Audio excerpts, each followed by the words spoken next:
안녕하세요. 저는 성균관대학교 일반대학원 예술학 협동과정에서 박사과정 2학기에 재학 중인 박민혁입니다.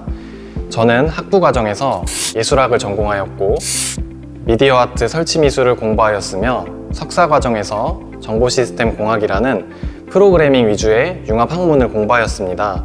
지금은 예술학 협동과정에 재학하고 있는데요. 구체적으로 예술학 협동과정은 총 13개 학과가 섞여 있는 전공인데요. 거기서 저는 디자인학 교수님께 지도를 받으며 AI와 디자인을 어떻게 하면 디자인 분야에 적용을 할 수 있을지 고민하며 정보 디자인이라는 분야에 대해서 연구하고 있습니다. 대학원 수업에서 예습을 시작하게 된 계기는 학부 때와 달리 대학원 수업은 세미나 위주의 수업들이 많다 보니 교수님께서 강의하시는 부분보다 학생이 주로 자료를 먼저 읽고 와서 발제를 하고 거기에 대해서 같이 토론을 하는 시간이 많다고 생각했기 때문입니다. 그래서 수업 전에 자료를 참고하지 않으면 수업에서 제가 발언권을 가져가기도 어려울 뿐만 아니라 좀 딱딱한 수업이 되더라고요. 제가 석사 과정에 들어갈 때도 아예 처음 보는 것들이 너무 많아서 예습이 필요한 부분도 많았고 현재 예술학 협동 과정도 종합시험을 봐야 되는 필수 교과목들이 있는데 저에겐 좀 낯선 과목들이 많이 있었어요. 저는 예술학을 전공을 했지만 조형 쪽이나 음악 쪽에 관심이 많지는 않았습니다.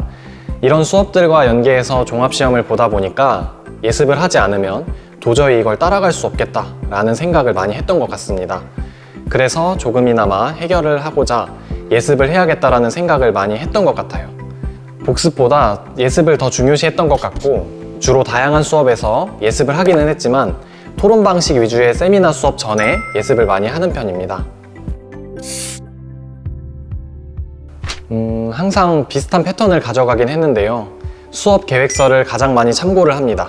강의 교환 같은 경우는 교수님들께서 많이 바쁘신 부분들도 있고 당일에 올라오거나 촉박하게 올라오는 부분들이 있기 때문에 수업 계획서를 많이 참고해서 관련된 영상을 찾아보며 예습을 합니다. 그중 유튜브가 가장 친숙하고 영상을 빠르게 볼 수 있어서 유튜브를 통해 질문거리를 생각하는 편입니다. 해당 주차에 가장 중요한 키워드를 넣어서 나오는 것들 중 가장 조회수가 많은 것들 위주로 보는 편입니다. 예를 들어 해당 주에 관련되는 작가들이나 전문가들, 이 분야에서 좀 유명한 분들이 있다면 그분들의 이름을 검색해서 강연 영상이라든지 그 분이 촬영한 짧은 클립을 찾아보는 편인데요. 혹은 기존의 교수님께서 수업 계획서에 참고 논문이나 참고 자료들을 기재해 놓은 경우가 많더라고요. 그래서 그 해당되는 자료를 어느 정도는 좀 숙지를 하고 가는 편입니다. 예습 시간은 딱 정해놓고 하지는 않는 것 같고 아무래도 강의 내용상 제가 더 모르는 부분이 있다고 생각되거나 강의와 관련한 교재나 논문을 다운로드 받다 보면 어떤 때는 논문 페이지 수가 너무 많은 것들이 있더라고요. 그럴 때에는 예습을 더 많이 하게 되는 것 같습니다. 그래서 자료의 양에 따라서 많이 달라지긴 하는데 대략적으로는 한 주에 4시간에서 6시간 선에서는 진행을 하려고 하는 편이에요. 학교 대학원 라운지가 많이 잘 되어 있더라고요. 그래서 대학원 라운지에서 많이 하는 편이고 학교에 가지 않는 날이면 스터디 카페에서 예습을 하는 편입니다. 요즘은 인공지능이 너무 잘 되어 있어서 교재나 논문 같은 경우도 한 페이지나 2페이지 내외로 요약을 해서 볼 수 있는 플랫폼들이 많더라고요. 요약본을 먼저 보고 들어가면 아무래도 이야기할 거리들이 좀 많아지는 것 같아요. 그래서 요즘에는 논문과 유튜브 영상을 적절하게 병행하고 있습니다. 리튼 혹은 다들 많이 사용하시는 챗 GPT 그리고 바드를 많이 사용하는 편이에요. 다른 학생들도 비슷하겠지만 태블릿 PC를 가장 선호하는 것 같아요. 태블릿 PC에 자료를 다운로드 받고 학교 가는 길에도 조금씩 읽으면서 수업 직전까지 어느 정도 숙지를 하려고 하는 편입니다. 저는 굿노트 위주로 많이 썼는데요. 굿노트는 논문의 중요한 부분을 체크하기 너무 좋더라고요. 가장 중요하다고 생각되는 요소를 딱 정해서 말씀드리기 어려운 부분이 있을 것 같은데요. 아무래도 예습을 할 때 제가 온전하게 이걸 이해한 건지 잘 모르는 경우도 많이 있는 것 같아요. 그래도 내가 이번 주차에 수업에 들어가서 어떤 내용을 이야기를 해볼 수 있을까? 그리고 내가 이 자료들을 읽고 궁금한 점이 어떤 게 있을까 뽑아내는 게 가장 중요한 것 같더라고요. 예습을 함으로써 내가 스스로 해결하지 못하는 궁금증 중 수업에 가서 같이 논의할 만한 부분이 뭐가 있는지를 조금 더 정교하게 만드는 것이 예습의 중요한 의미라고 생각합니다. 예습을 하다 보면 전혀 이해가 되지 않는 자료들이 있을 때가 있어요.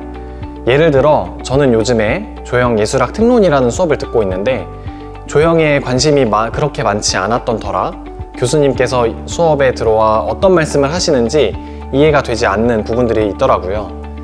그래서 아이캠퍼스 메시지를 많이 이용하였습니다. 그렇게 하면서 조금이라도 주변 학우들보다 이해도가 떨어지는 부분이 있으면 그 부분을 어느 정도 메우려고 노력을 하는 편인데요. 예습을 하면서도 정말 궁금한 부분이 있을 때는 교수님께 아이캠퍼스 메시지를 보냅니다. 그렇게 하면서 사전에 기본 지식을 가지고 가려고 하는 편인 것 같습니다. 예습을 하면서 느꼈던 어려움은 시간적인 부분을 훨씬 더 많이 할애하면서 해결했던 것 같아요. 그리고 수업 외에도 온라인으로 관련된 강의들을 많이 시청했었습니다. K묵도 정말 많이 봤고요. 저는 프로그래밍을 하면서 사용자 경험이나 사용자 인터페이스 쪽에 관심이 많아지게 되었는데요. 그래서 살펴보았던 웹사이트가 있습니다.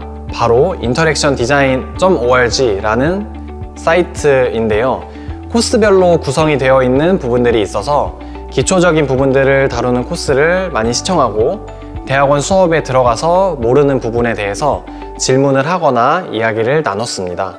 대학원 과목들을 보면 기초부터 시작하는 과목들이 많이 없는 것 같더라고요. 어느 정도 중급 단계부터 들어가다 보니까 지금도 종종 많이 사용하는 방법 중에 하나입니다. 예습을 하다 보면 다른 학우들보다 더 자신감이 붙은 상태로 들어갈 수 있습니다.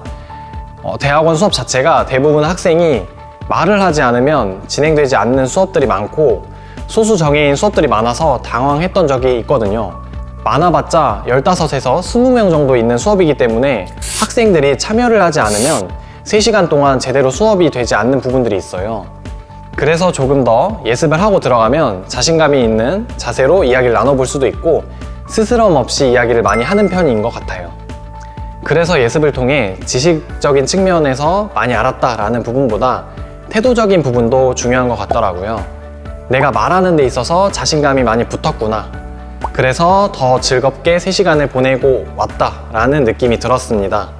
그러면서 추가적으로 좋았던 점은 교수님들과도 조금 더 친해질 수 있었다라는 부분들이 있고 전반적으로 수업 분위기를 제가 조금 더 올려줄 수 있는 부분들도 있었습니다.